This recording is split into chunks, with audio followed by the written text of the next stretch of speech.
Earlier this month, hundreds gathered outside the Slave Museum in Sandy Spring, Maryland, in the shadow of a statue titled The Journey to Freedom. 2,200 pounds of bronze depicting black icon Harriet Tubman leaning into a headwind, determined to guide her enslaved niece north along the Underground Railroad.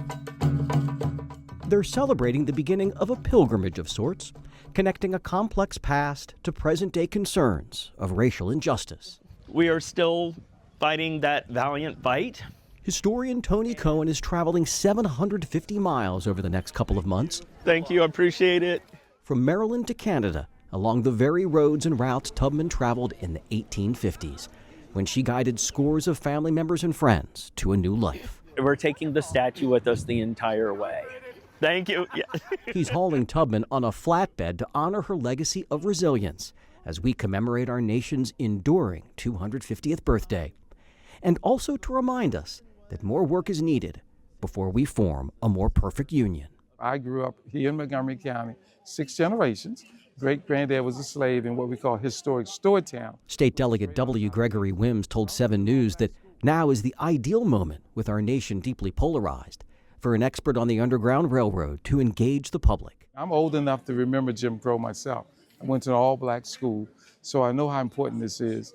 So Tony is doing the right thing at the right time. It's going, we're doing this. It's actually happening. For weeks, Cohen primed his community for this moment by taking the journey to freedom to everything from churches to festivals. And it helped get them to freedom. At the Black Rock Center for the Arts' recent Green Fest in Germantown, Cohen spent hours with Montgomery County residents. We'll be able to take her down country roads, talking about Tubman's impact and welcoming residents to join him on his trek. And see if there's a section of it that I can join you on.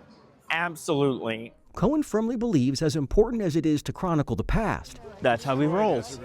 He's equally interested in asking fellow Americans, who are we going to be as a country moving forward? And how are we going to get there? How do we come together? And in the places where we don't, how do we want to? Because the past is part of our story, but the future, that's for us to script. And if there's one story Cohen likes to tell, it's when Tubman reached freedom for the very first time after crossing into Pennsylvania.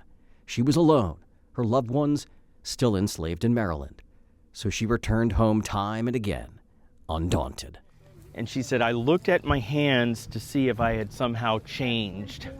And then she said, but the bitter drop in the cup of joy.